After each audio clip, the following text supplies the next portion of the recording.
ভাই বোন যখন একসাথে কথা বলেন তখন আল্লাহ তাআলা বলেন এই সময়টাকে থামিয়ে দাও। আমি খুব অবাক হয়েছিলাম এই হাদিসটা শুনে। আচ্ছা, ভাই বোন কথা বললে আল্লাহ কেন সময় থামিয়ে দেওয়ার কথা বলল? পরে যখন ডিটেলস জানলাম খুব কষ্ট লাগলো। ডিটেলসটা ঠিক এরকম ছিল, ভাই বোনের সাথে এই পৃথিবীর পরে আর কখনোই দেখা হবে না। হাসরের ময়দানেও না, আখিরাতেও না, কিয়ামতেও না, জান্নাতেও না, জাহান্নামেও না।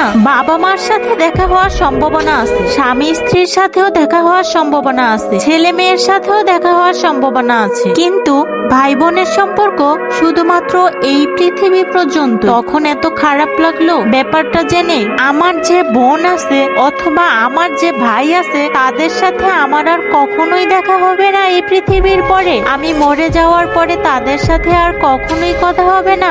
এত ক্ষণস্থায়ী একটা সম্পর্ক আমাদের। যারা সম্পত্তি নিয়ে ঝামেলা করে ভাই বোনের সাথে কথা বলে না, যারা অনেক ঝগড়া বিবাদের কারণে ভাই বোনদের সাথে কথা বলা বন্ধ করে দেয়, তারা না কইরেন না এই ব্যাপারটা। সময়টা না খুব কম, আমাদের খুব কম।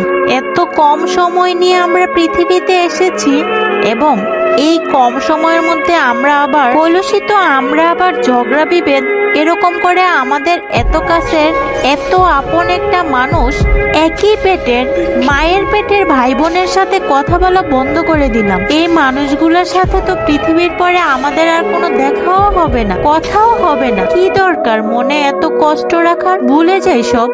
অল্প একটু সময়ের ব্যবধান, তারপরও সব নাই, শেষ।